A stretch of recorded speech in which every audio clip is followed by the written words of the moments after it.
The rain hammered the cafe windows like it was trying to break in, turning the late afternoon into premature dusk. Inside, the air smelled of burnt espresso and wet coats. At a corner table, a little girl in pink rain boots clutched a soggy paper napkin, her eyes wide with panic.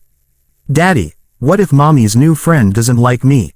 Lily whispered, voice trembling. "She said he's important. What if I mess it up?" Alexander Hale, 34, single father, and secretly the CEO of Hale Tech Industries, felt his chest tighten. He reached across the small table and covered his daughter's tiny hand with his own. "You won't mess anything up, sweetheart. You're perfect." But Lily wasn't convinced. She had overheard her mother on the phone the night before, gushing about her new boyfriend, a venture capitalist who didn't really do kids. The words had lodged in Lily's 6-year-old heart like shards of glass. Alexander had promised himself he would never interfere with Sarah's new life. They'd divorced amicably 2 years ago, both agreeing Lily came first. Yet here he was, watching his daughter unravel because some man couldn't be bothered to pretend to like children for one dinner. He was about to suggest they leave and get ice cream instead when the cafe door chimed. A woman rushed in, shaking rain from her dark curls. She looked frazzled, beautiful in the way people are when they're barely holding it together. Her eyes, hazel, rimmed red, scanned the room desperately until they landed on Alexander and Lily. She froze. Then, to his complete astonishment, she marched straight toward their table. "Hi," she said breathlessly, as if she'd rehearsed this 1,000 times in the parking lot. "I know this is insane, and you can absolutely say no, but can you pretend to be my boyfriend for a day?" Alexander blinked. Lily's mouth formed a perfect O. The woman, her name tag read, Emma R., winced. "I'm so sorry. That came out wrong. I mean, just for tomorrow night. My family is in town for my cousin's wedding, and they've been relentless about my love life. My ex is going to be there with his new fiancé, and I can't face another round of pity stares. I saw you with your daughter and thought, you look kind. Normal, safe." She swallowed. "I'd pay you, or buy you coffee for a year. Whatever you want." Alexander stared at her, rain dripping from her coat onto the floor. He should have laughed. He should have said no. He was the man who commanded boardrooms, who'd been named one of Forbes's 30 under 30, who hadn't dated anyone seriously since his divorce because Lily was his entire world. Instead, he heard himself say, "What time should I pick you up?" Emma's eyes filled with tears of pure relief. "Really?" He glanced at Lily, who was now grinning like she'd been handed a unicorn. "Really?" he said, and just like that, 2 broken hearts and one desperate lie collided in a rainy cafe, and none of them would ever be the same. Chapter 1: The Agreement. Emma Reyes lived in a cozy 1-bedroom apartment above a bookstore in downtown Seattle. The walls were lined with sketches, her passion, her side hustle, the thing she did when her day job as a graphic designer for a mid-tier marketing firm drained her soul. She hadn't planned on asking a total stranger to fake date her. But after her mother's 5th phone call that week, "Mija, everyone's asking about you. Bring someone nice, okay?" And after seeing on Instagram that her ex, David, was engaged to the woman he'd left her for, Emma had cracked. She needed armor. She needed someone who looked like he belonged in her life. Someone her traditional Filipino family wouldn't interrogate too harshly. Someone steady. The man in the cafe had been exactly that. Tall, broad-shouldered, dark hair slightly tousled from the rain. Wearing a simple navy coat that somehow looked expensive even when soaked. But it was the way he looked at his daughter, like she was the only person in the universe, that made Emma choose him. Now, standing in her apartment the next evening, she stared at her reflection and wondered if she'd lost her mind. The dress she'd chosen was emerald green, the one that made her feel brave. She'd curled her hair, put on lipstick she rarely wore. Her phone buzzed. Unknown number. "It's Alexander. I'm downstairs." Black SUV. Lily insisted on coming to approve the princess dress. Emma laughed out loud despite her nerves. She grabbed her clutch and headed down. When she opened the building door, Alexander was leaning against a sleek Mercedes G-Class, looking unfairly handsome in a tailored charcoal suit, no tie, top button undone. His dark hair was tamed tonight, and he'd shaved, revealing a sharp jawline she hadn't fully noticed in the cafe lighting. But it was Lily who stole the show. She stood beside her dad in a sparkly purple dress, holding a tiny bouquet of daisies. "For you," Lily announced proudly. "Daddy said ladies like flowers when they're nervous." Emma crouched to Lily's level, accepting the bouquet with genuine gratitude. "These are perfect. Thank you, Lily." Lily beamed. "You look like Ariel, but with better hair." Alexander cleared his throat, a faint smile tugging at his lips. "Lily's going to stay with her aunt tonight. I thought, maybe we should get our story straight before the wedding." Emma nodded, suddenly shy. "Right, story." They climbed into the SUV, heated seats, soft leather, the faint scent of cedar and something expensive. Emma tried not to gawk. "So," Alexander began as he pulled into traffic, "how did we meet?" Emma bit her lip. "Coffee shop. It's cliché, but believable." "Cliché works. Less to remember." He glanced at her. "How long have we been together?" 3 months. "Long enough to bring you to a family wedding, short enough that they won't expect you to know everything about me." He nodded. "And your ex?" Emma's stomach twisted. "David. We were together 4 years. He's a lawyer. Left me for his paralegal 6 months ago. She's very blonde and pregnant." Alexander's jaw tightened almost imperceptibly. "Got it. What about you?" she asked softly. "Lily's mom." He hesitated. "Sarah. We divorced 2 years ago. She's remarried now, or close to it." Lily's having a hard time adjusting to her new boyfriend. Emma's heart ached. "That's why she looked so sad yesterday." "Yeah." His voice was quiet. She overheard him say he doesn't do kids. Emma reached out without thinking, touching his arm. "I'm sorry." He glanced at her hand, then back at the road. "It's not your fault." They rode in silence for a moment. Then Emma said, "Thank you for doing this. I know it's ridiculous." Alexander shrugged. "Maybe. But I've built a company on making impossible things happen. Pretending to be someone's boyfriend for one night. Easy." Emma laughed, tension easing slightly. "What do you do, anyway?" He hesitated. "Just a fraction too long. Consulting," he said smoothly. "Tech startups mostly." It wasn't a lie. Not entirely. Chapter 2: The Wedding. The wedding venue was a vineyard outside the city, strung with fairy lights and bursting with flowers. Emma's family descended the moment they arrived. Cheetah Emma, a dozen cousins swarmed her, then froze when they saw Alexander.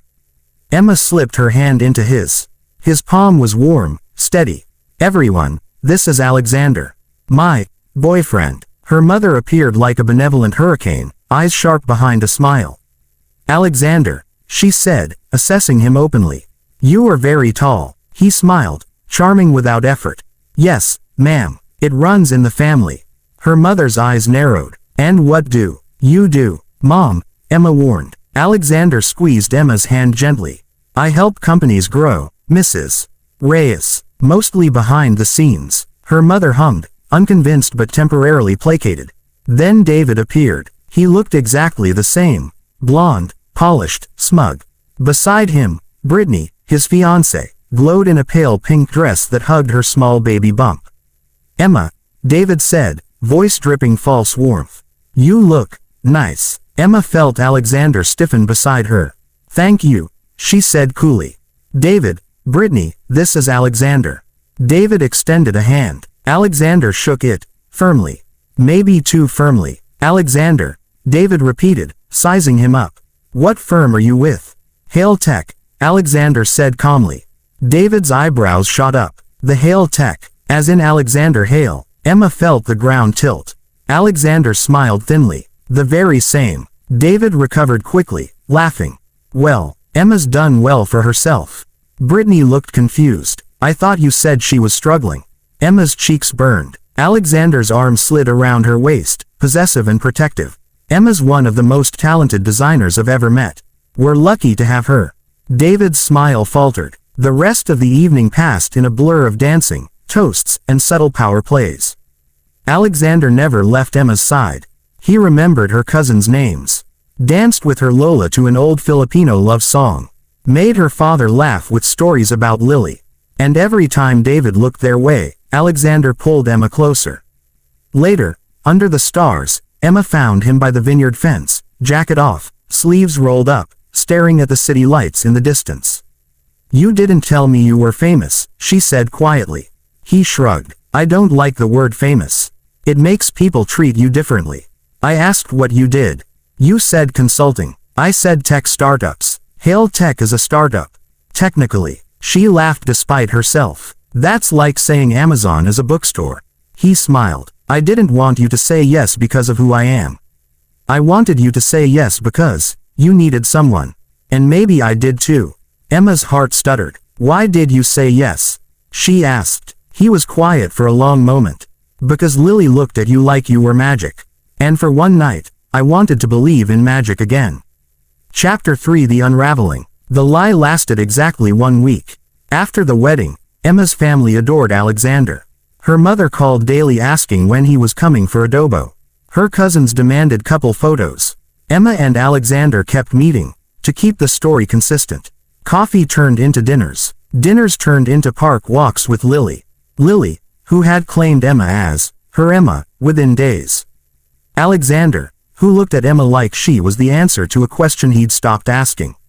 But lies have weight. One evening, Emma was at Alexander's penthouse. Yes, penthouse, helping Lily with a school art project while Alexander worked late.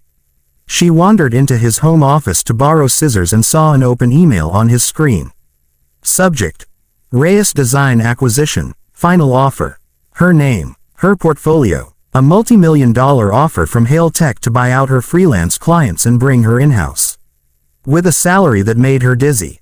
She felt sick. When Alexander came home, she was waiting in the living room, arms crossed.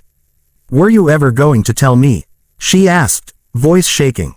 He froze in the doorway. Emma, you used me, the wedding, the pretending, all of it, to get close enough to poach me. No, he stepped forward, desperate. That's not. Then what, Alexander? Because it looks pretty damn convenient. He ran a hand through his hair. I saw your work months ago. Your portfolio came across my desk. I was impressed. Then I met you, and everything changed. I didn't want to offer you a job because I was falling for you. I was terrified you'd think I was buying you. So you lied instead. I was going to tell you. After we what? After I fell in love with you. After Lily called me mommy by accident last week and I didn't correct her. His face crumpled. I'm sorry, he whispered. I handled this all wrong. Emma grabbed her bag. I trusted you. I let you into my life. Into my heart. And it was all strategy. She left before he could stop her. Chapter 4: The Long Silence. 3 weeks. No texts. No calls. Emma threw herself into work. Avoided the bookstore cafe. Told her family Alexander was traveling for business. Lily left voicemails that broke her heart. Miss Emma, Daddy's sad all the time. He burns dinner now. Can you come fix him? Alexander sent flowers, letters, the acquisition offer, withdrawn, rewritten as a simple job offer she could accept or decline with no strings. She ignored them all, until the night her mother showed up at her apartment unannounced. Mija, her mother said gently, you are hurting. And so is that man. He lied, Mom. Did he, or did he fall in love and make terrible choices trying to protect you both? Emma cried in her mother's arms like she was 12 again. Chapter 5: The Truth. Alexander found her at the same cafe where it all began. It was raining again. He looked exhausted, like he hadn't slept in weeks. I sold the company, he said without preamble, sliding into the seat across from her. Emma stared. What? Hail Tech. I sold my majority stake. I'm done being the guy who acquires things. People. Dreams. His voice cracked. I just want to be the guy who loves you. If you'll let me. Emma's throat closed. I don't need your money or your job offers, she said quietly. I never did. I know. He reached into his coat and pulled out a folded piece of paper. This is for you. She opened it. It was a child's drawing. Lily's careful crayons. 2 stick figures holding hands under a rainbow. One with dark hair and a suit. One with curly hair and a green dress. Between them, a smaller figure with pigtails. Underneath, in Lily's wobbly letters, my family. Alexander's eyes were wet. She asked me to give it to you. Said you forgot it at our house. Emma's tears fell onto the paper. I'm so sorry, Emma. I should have told you everything from the start. I was scared. I've never felt this way before. Not even with He stopped. You and Lily, you're my whole world now. And if you walk away, I'll respect that. But I needed you to know it was never a game. Not for me. Emma looked at him for a long moment. Then she reached across the table and took his hand. I'm scared too, she whispered. But I miss you. Both of you. So much it hurts. He brought her hand to his lips, eyes closing in relief. Can we start over? He asked. No pretending this time. Emma smiled through her tears. Hi, she said softly. I'm Emma Reyes. I'm a designer. I'm terrible at lying. And I think I'm falling in love with a single dad I met in a cafe. Alexander's smile was brighter than the sun breaking through the rain clouds outside. Hi, he said. I'm Alexander Hale. I'm a former CEO turned full-time dad. I burned dinner without you. And I've been in love with you since the moment you asked me to pretend, because even then, I didn't have to. Epilogue. 1 year later. The vineyard looked different in sunlight. Emma stood under an arch of flowers, wearing white this time. Not emerald. Lily stood beside her in a tiny version of the same dress, holding a basket of daisies. Alexander waited at the altar, eyes shining. When the officiant asked if anyone objected, Lily piped up loudly, I object if there's no cake. Laughter rippled through the guests. Emma's mother dabbed her eyes. Even David, invited out of politeness, clapped with genuine goodwill. Later, during their first dance, Alexander whispered against Emma's ear. Thank you for asking me that ridiculous question in the rain. Emma laughed. Thank you for saying yes. He kissed her softly. And somewhere in the crowd, Lily danced with her new grandparents, secure in the knowledge that her family was whole.